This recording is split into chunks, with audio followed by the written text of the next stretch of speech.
मेरा जीना हराम कर दिया है मेरी पत्नी ने। उठते बैठते सोते जागते एक ही रट कि मेरा बाहर की औरतों से गलत संबंध है।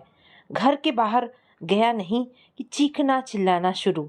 क्या करूं मैं? उसे ना बच्चों की शर्म है, ना मोहल्ले वालों की। नौकर चाकर सामने रहते हैं तो वह अनाप शनाप बकने लगती है। सुमित की बातें सुनकर मैं अवाक रह गया। निधि भाभी भला ऐसा क्यों करने लगी?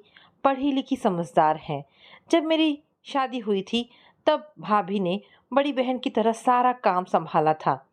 अपनी बहन सी लगने वाली भाभी पर उसके सुमित का आरोप मैं कैसे बर्दाश्त कर लेता? ऐसा कैसे हो गया अचानक? झुंझला पड़ा था सुमित।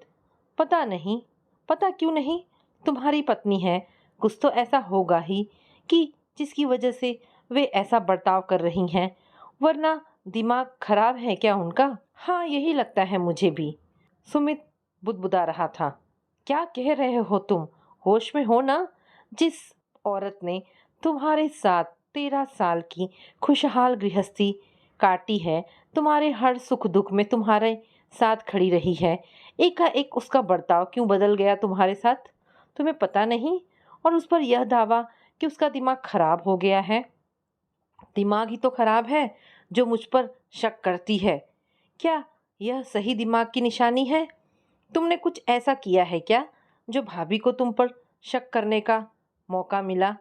आखिर इस शक की कोई तो वजह होगी। मुझे तो लगता है कि उसका ही किसी के साथ चक्कर है।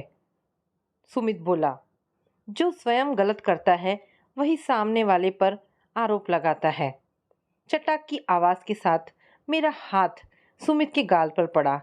ऐसा लगा विश्वास और निष्ठा का सुंदर भवन मेरे सामने भरभरा कर गिर गया। धूल मिट्टी उड़कर कुछ मेरे कपड़ों पर पड़ी और कुछ मेरी आंखों में भी। किसी ने मानो मेरी जीभ ही खींच ली। क्या सुमित की आंखों की शर्म इतनी खत्म हो गई है कि मेरे सामने ही निधि भाभी को चरित्रहीन कहते उसे शर्म नहीं आई? मर्द तो सदा ही अपनी मर्दानगी प्रमाणित करता आया है, यहाँ वहाँ मुंह मारकर। कम से कम अपनी पत्नी का मान सम्मान तो वह इस तरह न उछालता। क्या समझूं मैं? सुमित के इस व्यवहार पर कैसी अपनी सोच का निर्धारण करूं? हद होती है हर बात की। हैरान था सुमित। उसने भी कहाँ सोचा होगा कि मैं निधि भाभी का पक्ष लेकर उसी पर हाथ उठा बैठूंगा। मुझे लगता है कि तुम कहीं भटक गए हो और अपनी किसी करतूत पर पर्दा डाल रहे हो। शायद तुम्हें नहीं चाहते कि निधि भाभी तुम्हारे साथ रहे और इसलिए उन्हें अपमानित करके अपने जिंदगी से निकालना चाहते हो। कहीं तो कुछ है। वही कुछ तो मैं भी समझाना चाह रहा हूँ तुम्हें। कहीं तो कुछ है जिसकी आड़ लेकर वह मेरा अपमान कर रही है। मैं तो कहीं मुंह दिखाने लायक भी नहीं रहा। अब तो बच्चों के सामने भी आंख उठाते हुए मुझे शर्म आती है। सुमित का रोना पीटना, चीखना चिल्लाना सब सच था, लेकिन निधि भाभी का चरित्र खोटा है। मैं इसे कभी भी मान नहीं सकता। बच्चों पर क्या असर होगा तुम्हारे झगड़ों का, सोचा है कभी तुमने? वही सब तो तुमसे पूछना चाहता हूँ कि निधि के इस पागलपन की वजह से मेरे घर का भविष्य क्या होगा? सुमित की पीड़ा कहीं कहीं मुझे भेदने लगी। कहीं सचमुच कुछ है तो नहीं? तुम दोनों के आपसी संबंध कैसे हैं? पिछले कुछ महीनों से हम अलग अलग कमरे में सोते हैं। मेरी परछाई से भी वह दूर भागती है। मेरा चेहरा देखते ही जैसे उसे दौरा पड़ जाता है। मैं आत्महत्या ही कर लूँगा। मुझे ऐसा लगता है तुम्हारे पास इसीलिए आया हूँ। तुम निधि से बात करो, पूछो उससे कि वह क्या चाहती है। सुमित का कंधा थपथपा दिया मैंने। थोड़ी देर के लिए स्वयं को सुमित के स्थान पर रखकर सोचा, अगर मेरी पत्नी मेरी परछाई से भी दूर भागे या मेरी शक्ल देखते ही चीखने चिल्लाने लगे तो क्या हो? जाहिर सा लगा कि कहीं मैंने ही ऐसा कुछ किया है जो मेरी पत्नी के गले में कांटे सा फंस गया है। निधि भाभी जैसी संतोषी औरत बहुत कम नज़रों के सामने आती है। जब वे ब्याह कर आई थी तब ब्याहने लायक सुमित की एक बहन भी घर में थी। पिता का साया तो उठ चुका था। पूरा घर सुमित के कंधों पर था।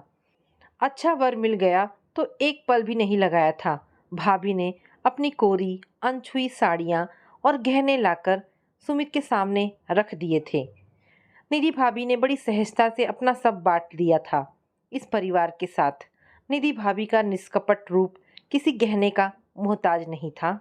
फिर भी एक शाम उनके कानों में छोटे छोटे बालियां देखी तो सहसा मेरे होठों से निकल गया था, निधि भाभी आज कुछ बदला बदला सा है आप में। भैया नई बाली पहनी है, थोड़े थोड़े रुपए बचाकर आज ही खरीद कर लाई हूँ। मन भर आया था मेरा। सच में निधि भाभी पर बालियां बहुत खिल रही थी। और फिर जिस औरत ने अपने मायके का सारा सोना सुमित की बहन पर कुर्बान कर दिया था, वही औरत पाई पाई जोड़ अपने लिए पुनः एक छोटा सा गहना सजो पाई थी और उसी में बहुत संतुष्ट भी थी। इसी तरह जरा जरा सजोते सजोते पता नहीं कहाँ कहाँ अपना मन मारते निधि भाभी पूरी तरह सुमित के जीवन में रच बस गई थी। मेरी पत्नी अंजू के साथ भी निधि भाभी का गहरा जुड़ाव है। हैरान हूँ कि मेरी पत्नी अंजू ने भी कभी कुछ नहीं बताया। अगर पति पत्नी में कुछ दूरी होती तो कभी तो निधि भाभी उसे बताती। निधि भाभी से मिले तुम्हें कितने दिन हो गए? मैंने अंजू से पूछा, जो उस समय अदिति को खाना खिला रही थी। काफ़ी वक्त हो गया है, पहले उनके बच्चों के एग्ज़ाम चल रहे थे इसलिए मैं नहीं गई। फिर निधि भाभी के मायके में किसी का विवाह था, उसमें वे बिजी थी। उसके बाद मैं अदिति की वजह से नहीं मिल पाई। सहज ही थी। अंजू सहसा बोली, हाँ मैंने फ़ोन किया था पर ज़्यादा बात नहीं हो पाई थी। चलिए आज चले उनके घर। मैं बिना कुछ बात बढ़ाए मान गया। अंजू को कुछ नहीं बताया क्योंकि मैं नहीं चाहता था कि वह पहले से ही कोई पूर्वाग्रह पाल ले। यदि निधि भाभी कुछ परेशान होंगी तो अपने आप ही अंजू भाग जाएगी। शाम को हम दोनों उनके घर पहुँचे। निधि भाभी को देख धक्का सा लगा, बीमार लग रही थी। मैं पछता उठा कि कैसा इंसान हूँ मैं कि जिसे इतना मानता हूँ उसी की सुध लेने में काफ़ी समय लगा दिया। पास जाकर भाभी की बाह पकड़ी। इससे पहले कि मैं कुछ पूछूं, भाभी मेरे छाती से लगकर चीख चीख कर रोने लगी। सब खत्म हो गया भैया, मेरा सब खत्म हो गया। अंजू भी घबरा गई। निधि भाभी की पीठ सहला सहला कर दुलारने लगी। वह ऐसी कोई भी बात नहीं जानती थी जिसका सिरा पकड़ बात शुरू कर पाती। किसी तरह शांत किया हमने भाभी को। क्या हो गया भाभी? ऐसा क्या हो गया है जो आप ऐसा कहने लगी? कितनी कमज़ोर हो गई हैं आप? बीमार हैं क्या? निधि भाभी चुप थी, टकटकी लगाकर कभी हमारा मुंह देखती और कभी शून्य में कुछ निहारती। अंजू बार बार सवाल करती रही। मेरा घर उजड़ गया है निखिल भैया, आपका भाई अब मेरा नहीं रहा। आपको ऐसा क्यों लगा भाभी? आपने ऐसा क्या देखा? मैं अंजू से नज़रें चुरा रहा था। मैं नहीं चाहता था वह जाने कि मैं भी कुछ जानता हूँ। पुरुष का तो कार्य क्षेत्र ही बाहर होता है भाभी। पूरे दिन में आधे से ज़्यादा समय वह घर के बाहर खटता है। किस लिए? अपने परिवार के लिए ही ना। विश्वास की डोर पर ही वह दूर दूर तक उड़ता है और अगर आप ही डोर तोड़ देंगी तो कैसे चलेगा? जानती थी भैया कि आप अपने भाई की ही वकालत करोगे। उसी सुमित के सगे हो ना, वही तुम्हारा सब कुछ है। मैं तो कल भी आप सबके लिए मुफ्त की नौकरानी थी और आज भी। इस घर में मेरी बस इतनी ही जगह है कि आने वाले को सलाम करूं और जाने वाले से कुछ भी ना पूछूं। इसमें मैं किसी का कोई दोष नहीं देती क्योंकि मेरा यही हाल होना चाहिए था। ज़्यादा शराफत भी इंसान को कहीं का नहीं छोड़ती। हम दोनों अवाक रह गए थे। अंजू की शक्ल तो रोने जैसी हो गई। निधि भाभी का यह रूप उसने कहाँ सोचा था। कभी मेरा मुंह देखती और कभी भाभी का। भाभी आप ऐसा क्यों कह रही हैं? मेरी जान निकल जाएगी घबराहट से। मैंने भी सोचा था मेरी जान निकल जाएगी, लेकिन निकली कहाँ है। देखो ना मैं जिंदा हूँ। रिश्तों की मान मर्यादा का बहुत महत्व होता है, इतना तो तुम जानते हो ना। सच कहा तुमने, इंसान विश्वास की डोर के सहारे ही दूर दूर तक उड़ता है। मैं भी इसी डोर के सहारे 13 साल से उड़ रही थी। कितना कर्ज था सुमित के सिर पर, सब तुम जानते हो ना। तब कैसे कैसे मेहनत कर मैं पैसे बचाती रही। कुछ पैसे जमा हो जाते तो कर्ज की एक किस्त उतर जाती। मैं पाई पाई जोड़ती रही और तुम्हारा दोस्त पाई पाई बाहर लुटाता रहा। बोनस मिलता रहा और ऑफिस के काम के बहाने वो दोस्तों के साथ बाहर घूमने फिरने जाता रहा। वो हर साल जाता है। उसे कभी मेरा सूना गला या सूनी कलाइयाँ नजर नहीं आई। मेरी कुर्बानी को उसने अपना अधिकार ही मान लिया। क्या यह घर सिर्फ मेरा है? मैं किसी शक के बिना पर ऐसा नहीं कह रही हूँ। अपने कानों से मैंने सुमित को अपने दोस्त विवेक के साथ बातें करते सुना है। 3 महीने पहले उसे जो बोनस मिला उसका इस्तेमाल कैसे हुआ था, वही चटखारे लगा लगा कर दोनों आपस में बातें कर रहे थे। सुमित को लगा कि मैं घर पर नहीं हूँ। अपने अंदर के जानवर को उसने कब कब कहाँ कहाँ और कैसे कैसे खुश किया। कहो तो एक एक शब्द बोलकर सुनाऊं आप दोनों को, सुनोगे? मुझ में काटो तो खून नहीं रहा। ये तो सच है कि हर साल सुमित कुछ दिन के लिए बैंकॉक या फिर कहीं बाहर घूमने जाता है। वैसे भी जब से उसकी प्रमोशन हुई है उसका बाहर का काम ज़्यादा रहता है। कोई कब कहाँ जा रहा है और वहाँ क्या करता है कोई कैसे जान सकता है? तुम्हारे दोस्त के पास अपनी पत्नी के लिए एक साड़ी तक लाने के पैसे कभी नहीं हुए। खुद बाहर से मौज मस्ती करके आता रहा और मैं आगे पीछे घूमती रही कि बेचारे ऑफिस के काम से थक कर आए हैं। तुम ही बताओ मुझसे कहाँ गलती हुई? कभी कुछ मांगा नहीं। क्या इसी का असर यह हुआ कि मेरी सारी इच्छाएं ही मर गई? उनकी हर इच्छा जागती रही और मेरी इच्छाओं का क्या? रो रही थी भाभी। तनिक झुकी फिर आंसू पोंछ हंसती। अच्छा मूर्ख बनाया मुझे सुमित ने। आपके इस व्यवहार का बच्चों पर क्या असर होगा भाभी? बच्चे सिर्फ मेरे हैं क्या? अब तो जो हो गया सो हो गया। जब बच्चों के पिता ने ही घर की चौखट लांघी थी तब क्या उसने सोचा था कि इसका उसके बच्चों पर क्या असर होगा? जानती हूँ कि सुमित ने ही तुम्हें मेरे पास समझाने के लिए भेजा है, क्योंकि अब घर पर उनके पैर दबाने को मैं जो नहीं मिलती उन्हें। क्या उत्तर देता मैं? भाभी कहाँ गलत है? क्या करती वे जब उन्होंने अपने पति की रास लीलाएं उसी के मुंह से सुनी होंगी? बुरी तरह ठगा हुआ महसूस किया होगा स्वयं को। रिश्ते को काट कर फेंक ना देती तो क्या करती? मुझे भी तो ठगा है न सुमित ने। इतनी पुरानी दोस्ती में अपने चरित्र का यह रूप तो मुझे कभी दिखाया ही नहीं। अपनी वकालत के लिए भाभी के पास ही भेज दिया। चुपचाप वापस लौट आए हम दोनों, लेकिन रात भर सो नहीं पाए। अंजू की नज़र मुझ पर यूं पड़ रही थी मानो मैं भी कहीं ना कहीं भाभी का गुनहगार हूँ। दूसरी सुबह सुमित मुझसे मिला। तरस भी आ रहा था मुझे उस पर और गुस्सा भी। निधि भाभी ने सबसे पहले कब तुम पर चीखना चिल्लाना शुरू किया, बता सकते हो? कोई बात हुई थी क्या? नहीं तो कोई भी बात नहीं हुई थी। पिछली बार जब तुम बैंकॉक गए थे तब वहाँ होटल में क्या क्या किया था, क्या याद है तुम्हें? शिमला और नेपाल का तजर्बा भी खासा रंगीन था, याद आया? सुमित के चेहरे का उड़ता रंग मुझे सारी सच्चाई बता गया और उसी पल मुझे लगा कि निधि भाभी की तरह मैंने भी सुमित को खो दिया। भाभी ने तुम्हारी वे सारी बातें सुन ली थी जब तुम बैंकॉक से वापस आने पर अपने दोस्त विवेक से बातें कर रहे थे। तब तुम्हें यह पता नहीं था कि वे घर में ही है। मानो सुमित नंगा हो गया। क्या कहे अपनी सफाई में?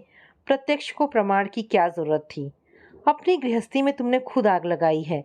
चरित्र तुम्हारा घिनौना है और इल्जाम भाभी पर लगा रहे हो। क्या तुम्हारी आंखों में जरा सी भी शर्म है? सारी कॉलोनी में तुम बदनाम हो गए, इसमें दोष किसका है? और कैसी प्रतिक्रिया करे वह औरत जिसके अटूट विश्वास को ही तुमने चौराहे का मजाक बना दिया। ईमानदार पति तो पत्नी का अभिमान होता है ना। तुमने जो किया उसके बाद वे तुम्हारी परछाई से दूर ना भागे तो क्या करे? बेचारी अपना लहू लुहान विश्वास लेकर अलग कमरे में क्यों ना चली जाए? क्यों भरोसा करे निधि भाभी उस इंसान पर जो खुद को पाक साफ बताता रहा और भाभी को ही चरित्रहीन कहता रहा? वजह यह बताई कि शायद वही अपनी ज़रूरतों के लिए कहीं और से जुड़ गई है, जिस कारण अब सुमित की ज़रूरत कभी महसूस ही नहीं होती उन्हें। तुम्हें आज भी बच्चों के भविष्य की चिंता नहीं है? तकलीफ है तो इस बात की कि अब निधि भाभी ने तुम्हारी ज़रूरतें पूरी करनी छोड़ दी है। मुफ्त की औरत नसीब नहीं होती तुम्हें। निधि सब कुछ जानकर भी चुप रह सकती थी। अकेला मैं ही तो ऐसा नहीं हूँ जो बाहर से मौज मस्ती करके लौटता हूँ। सुमित का जवाब था। सच में मुझे उस पर शर्म आई। उस पल क्या यह वही सुमित है? सच कहा है बुजुर्गों ने, कोई भी अनैतिकता अपनाने जाओ तो बस एक बार की ही जरा सी झिझक होती है। किसी पर गोली चलाने वाले के हाथ भी बस पहली बार ही कांपते हैं। समझ नहीं पा रहा हूँ सुमित के संस्कार क्यों और कब भटक गए। वह इतना कमजोर तो कभी नहीं था। इतने महंगे शौक क्या उस इंसान को शोभा देते हैं जिसके सिर पर आज तक बहन की शादी का कर्ज है। ईमानदार के सामने चरित्रहीनता परोस दोगे तो बेचारा कैसे निगल पाएगा। नहीं पचा सकी सो उलट दिया उस गरीब ने। सहने की भी एक सीमा होती है सुमित, और मुझे अफसोस हो रहा है कि अपनी करनी पर तुम्हें जरा सी भी आत्मग्लानि नहीं है। सुमित चुप रहा। अपनी भूल पर शर्म तो नहीं आई उसे, लेकिन इस बात की चिंता अवश्य हो रही थी कि लोग क्या कहेंगे, समाज क्या कहेगा, क्योंकि समाज से कटकर रहने के लिए बहुत बड़ा कलेजा चाहिए। जवान होते बच्चों के पिता हो तुम। यह मत सोचना कि निधि भाभी अकेली है। जरूरत पड़ी तो मैं भी तुम्हारा साथ नहीं दूंगा। जो कर चुके हो सो कर चुके हो, आगे की सोचो। तुम्हारी भूल तुम्हारी है, प्रायश्चित भी तुम्ही को करना है। किसी तरह अपना घर बचाने का प्रयत्न करो सुमित। सुमित को समझा बुझाकर किसी तरह मैं चला तो आया, लेकिन मेरे समझाने का क्या असर होगा नहीं जानता। आसार भी इस तरह के नहीं लग रहे थे कि जल्दी ही कोई अच्छी खबर सुनने को मिलेगी। निधि भाभी ने कल बच्चों का और अपना HIV टेस्ट करवाया है। अभी रिपोर्ट नहीं आई है। पता नहीं क्या होगा। दम घुट रहा है मेरा। शाम को रुआसी सी अंजू ने खबर सुनाई। मैं सकते में आ गया। एक इंसान का गलत कदम पूरे परिवार को कैसे मुसीबत में डाल देता है, मैं बड़ी गहराई से महसूस कर रहा था। कल से अंजू के चेहरे की भाव भंगिमा भी बड़ी अजीब सी है। सवाल सा लिए मुझे निहारती है उसकी बड़ी बड़ी आंखें। निधि भाभी का परिवार हमेशा से मेरा भी परिवार रहा है। कहीं उसी का दुष्प्रभाव तो नहीं जो अंजू की आंखों में भी शक के बादल मैं साफ साफ पढ़ रहा हूँ। क्या मैं भी अदिति और अपना टेस्ट करवा लूँ? क्या मुझे भी इसकी ज़रूरत है? हजारों सवाल अपने एक ही सवाल में समेटे अंजू ने अपने होठ खोले। कल रात से ही अंजू भी परेशान सी है। चौंक कर मैंने उसकी ओर देखा। क्या मतलब? बड़ी मेहनत करनी पड़ी मुझे यह प्रश्न पूछने में। 8 साल पुराना रिश्ता क्या किसी ऐसे प्रश्न का मोहताज हो गया? सुमित का परम मित्र हूं ना, जिसका हर्जाना मुझे भी भरना पड़ेगा।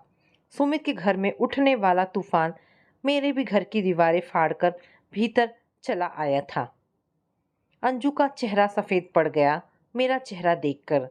क्या समझ रही है वह मेरे चुप रहने का मतलब? लपक कर समीप चला आया मैं। ये क्या हो रहा है अंजू को? अगर आप भी वैसे ही हैं तो पास मत आइए। अंजू, ये क्या कह रही हो तुम? अगर मेरी आंखों पर कोई पर्दा है तो बता दीजिए। सुमित भैया की तरह आधे रास्ते में। पागल हो गई हो क्या? रो पड़ा था मैं भी और कसकर उसे अपनी छाती से भींच लिया। माथे पर प्रगाढ़ चुंबन देते हुए समझाने का प्रयत्न किया। मैं भी रो पड़ा था और उसे अपने गले से लगाकर उसे समझाने का प्रयत्न किया। अदिति की कसम, कहीं कोई पर्दा नहीं है। जो तुम्हारी आंखों के सामने है वही तुम्हारी पीठ के पीछे भी है। फूट फूट कर रोने लगी थी अंजू। पास खड़ी अदिति भी सहम गई मम्मी की इस हालत पर। इशारे से बच्ची को पास बुलाया। अपने छोटे से परिवार को बाहों में बांध मैं सोचने लगा, आखिर क्या कमी थी सुमित को? क्षणिक सुख की चाह में क्यों उसने पूरे परिवार की खुशी और जान सूली पर चढ़ा दी? अदिति मेरे गालों को चूम रही थी और उस मासूम के चुंबन में भी मैं इसका जवाब खोज रहा था कि क्या कमी है मुझे जो मैं भटक जाऊं? क्या कमी थी सुमित के पास जो भटक गया? आखिर क्या कमी थी? तो दोस्तों, ये कहानी यहाँ पर समाप्त होती है। आशा करती हूँ कहानी पसंद आई होगी। अगर कहानी पसंद आई है तो प्लीज़ इसे लाइक एंड शेयर करें। दोस्तों, ऐसी ढेरों पारिवारिक और शिक्षाप्रद कहानी सुनने के लिए हमारे चैनल को प्लीज़ सब्सक्राइब करें। धन्यवाद दोस्तों।